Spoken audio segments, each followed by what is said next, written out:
नमस्कार दोस्तों, स्वागत है आप सभी का आईबीएस हिमाचल के ऑफिशियल यूट्यूब चैनल पे। एक दिन पहले जो है वो हिमाचल प्रदेश एडमिनिस्ट्रेटिव सर्विसेज के लिए एचपीपीएससी ने अपनी नोटिफिकेशन जारी करी है और तभी से लेकर हमारे पास बहुत सारी क्वेरीज आ रही है कि पिछली 2 बार से तैयारी बहुत अच्छे होने के बावजूद हमारा सी सेट रुक रहा है और सी सेट की वजह से हमारी सिलेक्शन रुक रही है। तो इस पे थोड़ा सा बताइए कि कैसे इसमें करना है, या अगर आप कुछ हमें प्रोवाइड कर सकते हैं तो उसके बारे में भी जानकारी दीजिए। तो ये वीडियो जो है वो उन्हीं एचपीएस एस्पिरेंट के लिए होने वाली है जिनके लिए सी सेट जो है वो एक बड़ी मुश्किल जो है वो लगभग लगभग पिछले 2-3 सालों से बना हुआ है और इस वजह से उनकी सिलेक्शन भी जो है वो रुक रही है।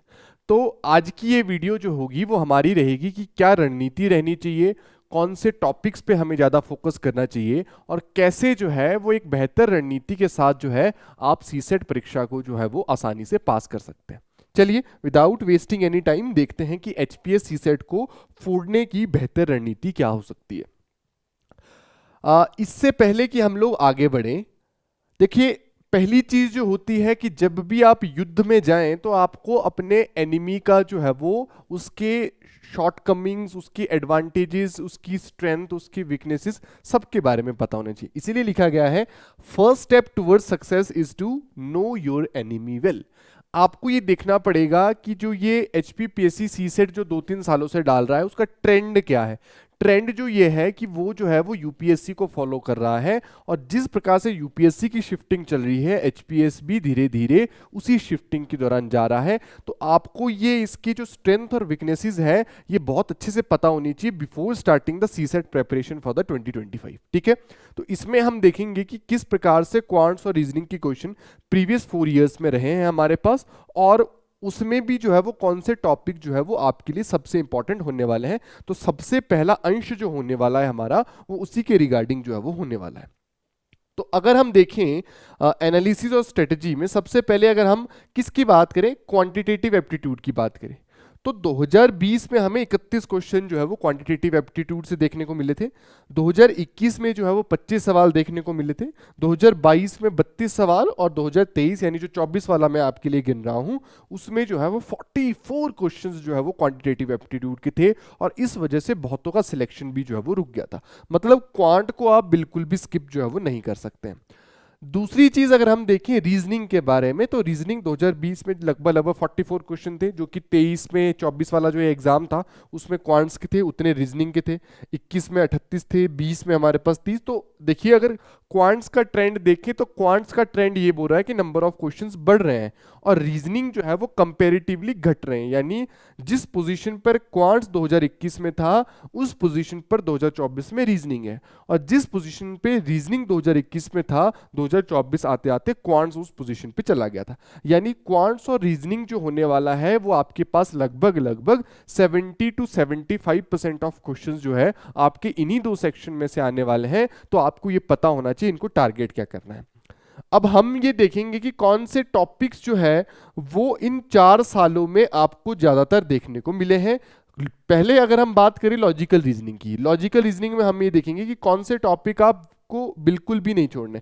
एनालिटिकल रीजनिंग, इसमें हमने जो है वो सिटिंग अरेंजमेंट और पजल्स को भी जो है वो रखा हुआ है। आपको मैं पहले बता देता हूं, एनालिटिकल रीजनिंग में जो है वो सिटिंग अरेंजमेंट और पजल को भी हमने इंक्लूड किया है। डिसीजन मेकिंग, ठीक है, blood relation, order and ranking जिसे हम बोल सकते हैं, Venn diagram based questions, direction series हमारे पास डायरेक्शन सेंस लगाने के लिए, coding decoding, analogy, clock and calendar और नंबर सीरीज हमारे पास। तो ये ऐसे टॉपिक्स आपके पास लॉजिकल रीजनिंग के रहने वाले हैं जिसे आपको किसी भी बेसिस पे जो है वो स्किप नहीं करना है।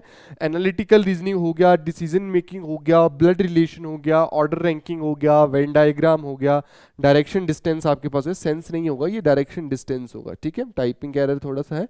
डायरेक्शन डिस्टेंस आपके पास हो गया, कोडिंग डिकोडिंग आपके पास हो गया, एनालॉजी आपके पास हो गया, क्लॉक एंड कैलेंडर आपके पास हो गया और नंबर सीरीज आपके पास हो गया। तो ये टॉपिक आपने जो है वो नोट डाउन कर लेने हैं अपने लिए कि कौन से टॉपिक्स ऐसे रहेंगे जिसपे मेरा खासा फोकस रहेगा और उन्हें मैं बिल्कुल भी जो है वो छोड़ने वाला नहीं हूं। आपको ये जो है वो आइडिया रहना चाहिए, ठीक है जी। क्लियर। अब अगर हम बात करें किसकी, हमारे पास अगर हम बात करें किसकी, अब क्वांट्स की, तो देखो क्वांट्स में थोड़ी सी लिस्ट हमारे पास लंबी दिख रही है। क्वांट्स में जो है वो लिस्ट थोड़ी सी लंबी हमारे पास दिख रही है। क्या क्या इस लिस्ट में है, एलसीएम, एचसीएफ और नंबर सिस्टम हमारे पास है, इसको आपको जरूर पढ़ के जाना है।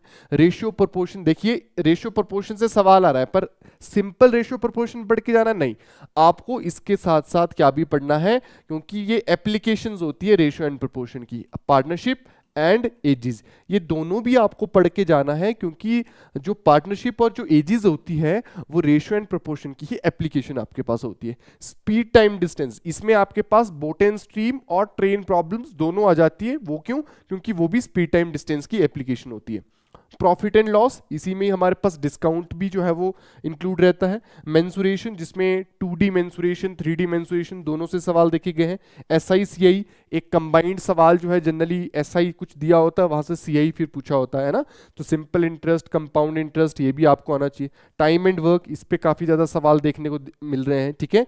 एवरेजेस बहुत अच्छे से आपको आना चाहिए इसमें भी। एलजेब्रा सिस्टम, पिछले 2 सालों में, इसके बाद वाला जो ये सेक्शन है एलजेब्रा और ट्रिग्नोमेट्री ज्योमेट्री, ये भी जो है अब ज्यादा पूछा जाने लगा है, ठीक है। तो एलजेब्रा, ट्रिग्नोमेट्री और ज्योमेट्री, ये भी पिछले 2 सालों से काफी ज्यादा पूछा जाने लगा है। तो एलजेब्रा और ट्रिग्नोमेट्री ज्योमेट्री, प्रोबेबिलिटी का पक्का सवाल देखा गया है। और लास्ट में हमारे पास आता है डीआई।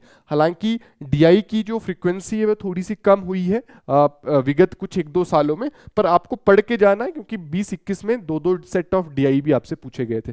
तो ऐसा ना हो आप बिल्कुल ही स्किप करें और ये पेपर में आ जाए फिर आप इसके आंसर ना कर पाए। तो डीआई हो गया आपके पास, प्रोबेबिलिटी हो गया, ट्रिग्नोमेट्री ज्योमेट्री हो गया, एलजेब्रा हो गया, एवरेज हो गया, टाइम एंड वर्क हो गया, एसआईसीआई हो गया, mensuration, profit loss, speed time distance, ratio proportion जिसमें पार्टनरशिप और एजिस, एलसीएम, एचसीएफ और नंबर सिस्टम। तो ये आपके पास लिस्ट रही किसकी, क्वांट्स की, जिनको पढ़ के आप लोग जो है वो सी सेट में बैठेंगे, जिनको बिना पढ़े आप बिल्कुल भी सी सेट में नहीं बैठेंगे, ठीक है जी, क्लियर है। और पिछले सेक्शन में जो हमने देखा, ये हमारे पास जो थी वो थी लॉजिकल रीजनिंग की लिस्ट, तो ये भी आपने नोट डाउन कर लेनी है, स्क्रीनशॉट आपने जो है वो ले लेना है, ठीक है। चलिए, तो ये सारे सेक्शंस रहेंगे जो आपको बिल्कुल सी सेट के लिए अच्छे से करना है, ताकि आप 70 to 75%, जो कि हमने इन डेटा के द्वारा भी देखा कि 70 to 75% जो है वो रीजनिंग एंड क्वांट्स ही हमारे पास रहने वाला है। चलिए, बड़ा सवाल अब है कि what are we going to provide you, है ना, हम लोग आपको क्या ऑफर करने वाले हैं अब, ठीक है। मतलब आपको आईबीएस हिमाचल के यूट्यूब चैनल से क्या मिलने वाला है अपने सी सेट की प्रिपरेशन के लिए, ठीक है। तो आपको जो मिलने वाला, देखो एक तो हमारा जो है वो स्पेशलाइज बैच जो है वो स्टार्ट हो रहा है सी सेट के लिए, एचपीएस सी सेट के लिए स्पेशलाइज बैच जो है वो 22 अप्रैल से जो है वो स्टार्ट हो रहा है, जिसमें हमारे पास एक्सपर्ट मैथ्स और रीजनिंग फैकल्टी रहेगी, जो आपको इस 70 to 75% ऑफ पोर्शन के लिए रेडी करेगी। ऑनलाइन और ऑफलाइन दोनों मोड्स में क्लासेस रहेगी, आपको मॉक टेस्ट, टेस्ट सीरीज दोनों प्रोवाइड की जाएगी। स्टडी मटेरियल में आपको book set plus PDF notes रहेंगे, और वीकली डाउट सेशंस भी जो है वो रहने वाले हैं। बहुत मिनिमल प्राइस पे जो है आप इसको इसमें एनरोल कर सकते हैं। एनरोल करने के लिए जो है ये नंबर भी जो है वो स्क्रीन पे दिया गया है, 94187 एंड 78310, यहां पर आप लोग जो है कांटेक्ट कर सकते हैं। ये हमारा ऑफलाइन एड्रेस भी जो है वो आप नोट डाउन कर सकते हैं। तो 22 अप्रैल से जो है वो बैच स्टार्ट हो रहा है, बिल्कुल भी आपको मिस नहीं करना है।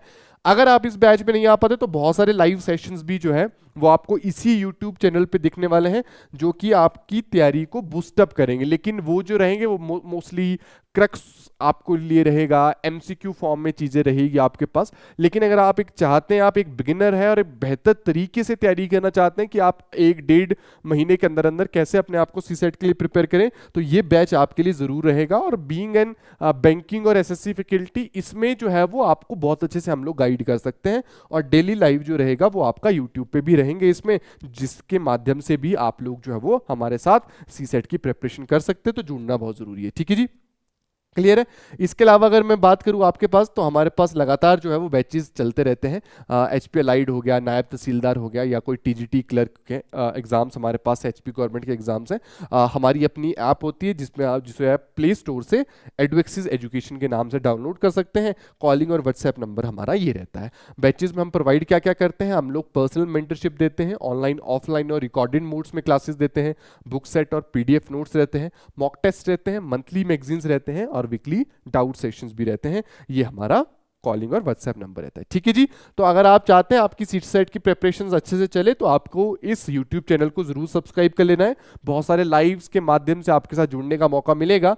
और अदरवाइज आप लोग हमारे स्पेशलाइज बैच में भी आ सकते हैं। ये टेलीग्राम का लिंक है जिसमें आपको फर्दर डिटेल्स मिलती है। ये हमारा व्हाट्सएप नंबर रहता है किसी भी क्वेरी को जनरेट करने के लिए। बहुत बहुत धन्यवाद।